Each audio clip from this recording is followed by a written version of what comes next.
At the wedding, my wife hit my son with a menu board. Minutes later, the CCTV exposed the truth.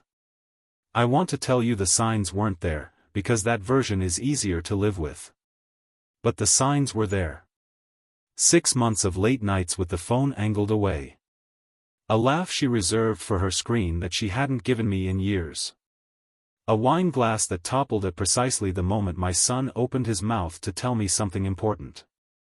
I am a structural engineer from Columbus, Ohio, and I am trained to read the early evidence of failure, and I chose, deliberately and repeatedly, not to read it. So when my wife picked up a decorative menu board at my nephew's wedding and swung it at the face of my 19-year-old son in a room full of our family, the part that devastated me was not the swing. It was the realization of how long I had been standing on a bridge I designed myself, ignoring the cracks, because I was too invested in the construction to admit the math was wrong.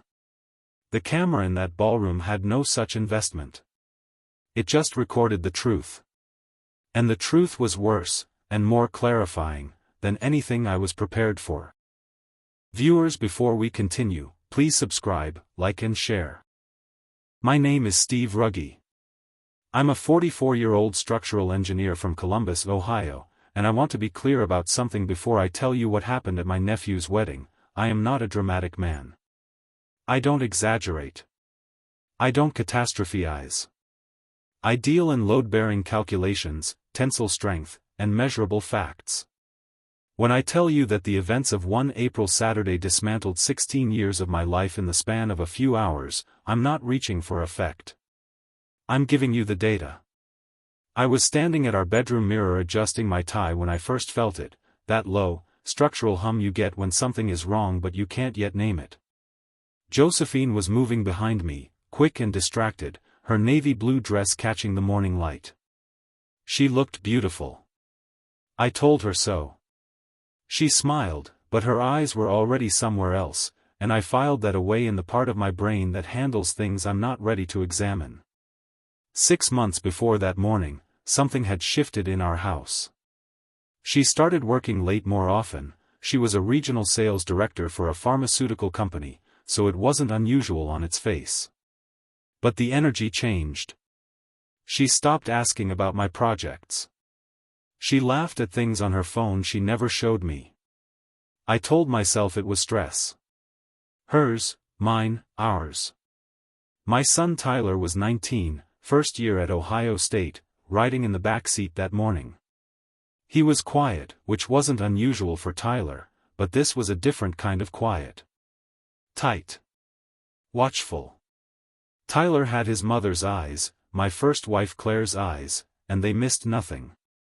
Claire passed from cancer when Tyler was 11. Josephine came into our lives 3 years later, and in the beginning, she was kind to him. Patient. In the beginning. I grabbed my keys. Josephine snapped her clutch shut with a sharp click, the sound of someone ending a call fast. I almost said something. Instead, I walked out the door. The Riverside Grand Hotel was the kind of venue that made ordinary people feel temporarily extraordinary. 3 floors of marble and mahogany, chandeliers that scattered light like broken crystal, ivory tablecloths so crisp they looked architectural. My brother Raymond had spent $40,000 on this day, and every cent of it was visible. I shook hands, kissed cheeks, and smiled at cousins I hadn't seen since the last funeral, and through all of it I kept one eye on Josephine. She worked the room the way she always did, fluid, warm, magnetic. Laughing at the right moments, touching arms, remembering names. I had fallen in love with that quality in her once. Watching it now felt different. Like watching a structure perform under load and wondering, for the first time, whether the materials were honest. Our table was table 7, close to the dance floor. Good position, good lighting. The moment we sat down, Josephine began rearranging the place cards, explaining something about the light being better from a different angle. I let her. I was watching Tyler. He had picked up one of the displaced place cards and was reading the name on it. Something moved across his jaw, a tightening, barely perceptible, the way a cable looks before it snaps. He set the card back down carefully, like it was something that could detonate. I didn't know then that the name on that card was Grant Holloway.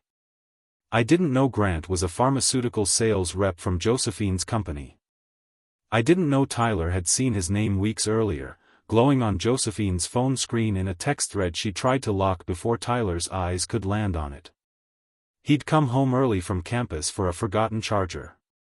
Josephine's car was in the driveway on a Tuesday afternoon. He'd heard her voice through the kitchen door, low, intimate, a register she hadn't used with me in months. He carried that knowledge alone for 2 weeks, terrified of breaking the only family he had left. "You good?" I asked him. "Fine, Dad," he said. But he was watching Josephine. The ceremony hall was full and hushed, the way sacred spaces get when everyone silently agrees to feel something.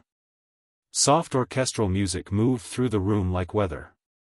Cole stood at the altar looking equal parts terrified and certain, which is exactly how a man should look on his wedding day.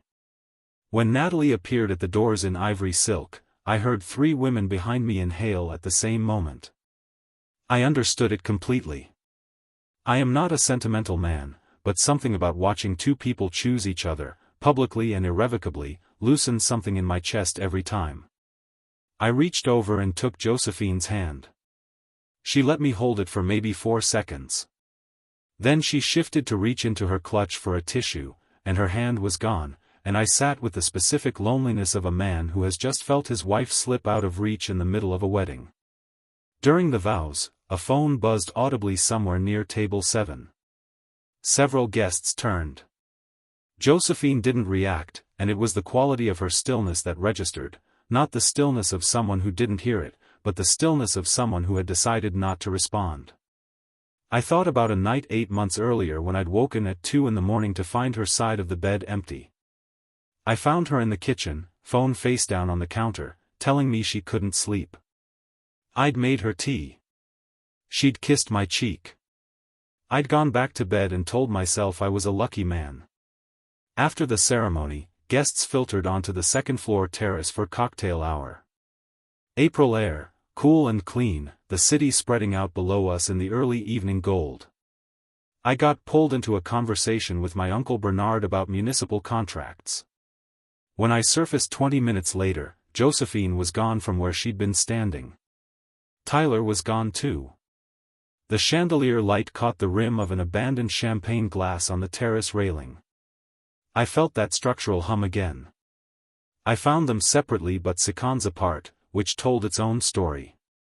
Josephine came around the corner near the second-floor coat closet first, straightening her dress with the practiced calm of someone who had just finished a conversation they needed to control.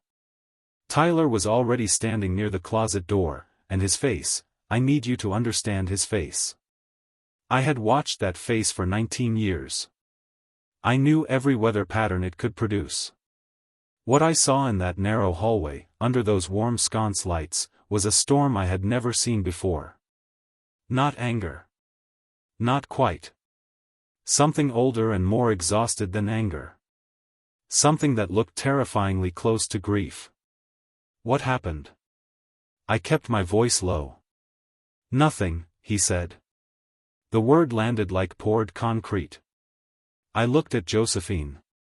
She stepped toward me and straightened my suit collar with 2 fingers, a gesture so familiar that in another moment it would have been comforting. Tonight it felt like stage direction. He's being dramatic, Steve. You know how he gets. Tyler looked at her for one long, level beat. Then he looked at me, and what I saw in Claire's eyes, looking out from our son's face, was an apology. The specific apology of someone who is sorry for what you are about to find out. I had not fully understood until that moment how much weight my son had been carrying. He was 19.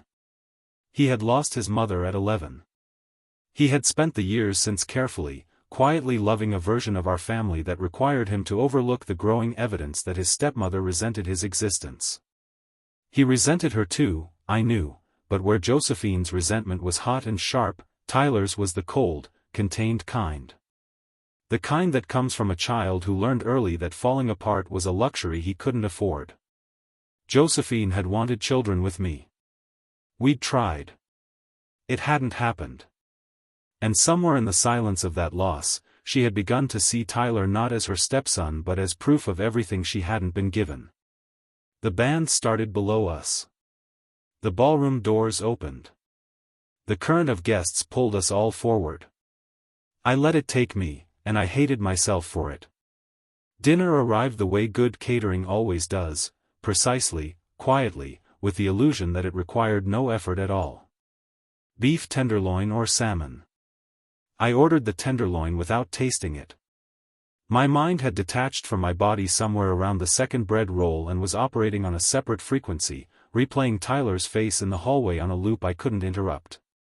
Josephine had fully transformed.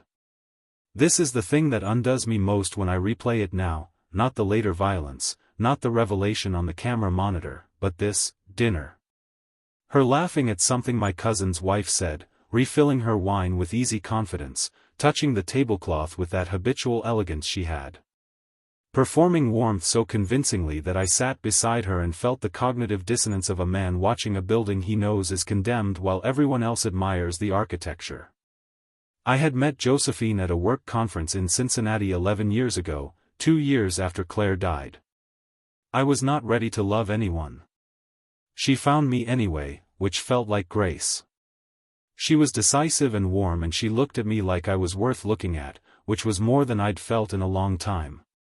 We built something. I believed in what we built. Tyler's phone buzzed. He looked down, read something, and the blood drained from his face in a way that is difficult to describe unless you have seen it, not a gradual fade but a sudden departure, like a light switched off. His eyes moved to Josephine. She was not looking at him. But her hand tightened on her wine glass until her knuckles registered pale against the stem. "Tyler," I said quietly. "What's going on?" He opened his mouth. I watched him make the decision to tell me. I watched it happen in real time, in his jaw, in his eyes. "Dad, Josephine's wine glass toppled. Red across the ivory tablecloth. Staff rushed in. Napkins. Apologies. The moment collapsed and dispersed like a controlled demolition, leaving nothing but mess behind. Everyone assumed it was an accident. I wasn't sure I did. I heard it before I saw it, a hard, flat crack that cut underneath the band's version of a Frank Sinatra song like a wrong note, wrong enough that the 3 guests closest to me went quiet before they'd even registered why. Sound travels differently when something has gone wrong. Engineers know this. I turned before I had consciously decided to. Josephine was standing near the host podium on the far side of the ballroom, her body already pivoting away. Tyler stood beside her with his hand raised to the side of his face, not raised defensively, but raised the way you reach for pain before your brain has fully confirmed that it arrived. On the floor between them lay a heavy decorative menu board, the chalkboard-style display piece the venue used to present the evening's courses. Thick wood frame. Solid construction. The band played on. Most guests hadn't seen. But a waitress near the kitchen door had gone completely still, and in the upper right corner of the room, a camera blinked its small red light with total indifference. I crossed the ballroom in 4 seconds. What happened? Not a question. An engineering assessment. He grabbed my arm, Josephine said. Smooth, immediate, already packaged. I pulled back and the board fell. He must have caught it. Tyler said nothing. He was looking at the floor with an expression I can only describe as unsurprised. Like a man who has just experienced the thing he was afraid would happen, and finds he has no energy left to be shocked by it. This was not random. I understand that now with absolute clarity. Grant Holloway had been at this reception, seated, by Josephine's rearranged placement, far enough from our table to be invisible but close enough to communicate. Tyler had spent the entire evening working up the nerve to confront her. She had watched him coming from across the room, read his intention in his posture, and made a calculation. Discredit him before he could speak. Make the scene about his behavior. The menu board was within reach. It took her 3 seconds. I didn't grab her, Dad, Tyler said quietly. I believed him before the sentence was finished. I did not raise my voice. I did not make a scene in the ballroom. I pulled Josephine aside with the same tone I use when a structural report comes back with numbers that don't match the field measurements, level, quiet, precise, and I told her we were going to speak to the venue manager. She agreed immediately, which should have told me something. Innocence hesitates. Calculated confidence agrees and walks ahead of you. Patricia, the event manager, was a composed woman in her 50s who had clearly navigated worse situations than this one and kept her expression professionally neutral as she explained that they did maintain cameras throughout the ballroom for liability purposes. Given the nature of the incident, she said carefully, it would be appropriate to review the footage. That's perfectly fine, Josephine said. There's nothing to see. The monitor was small, the angle slightly overhead, but the timestamp read 7:43 p.m. and the image was unambiguous. Tyler approaching the host podium, not aggressively, the body language urgent but controlled, the movement of someone who has finally committed to saying something hard.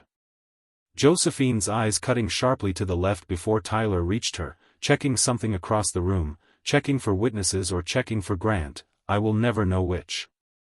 Then her hand closing around the menu board handle. Then the swing. Patricia said nothing. Tyler said nothing.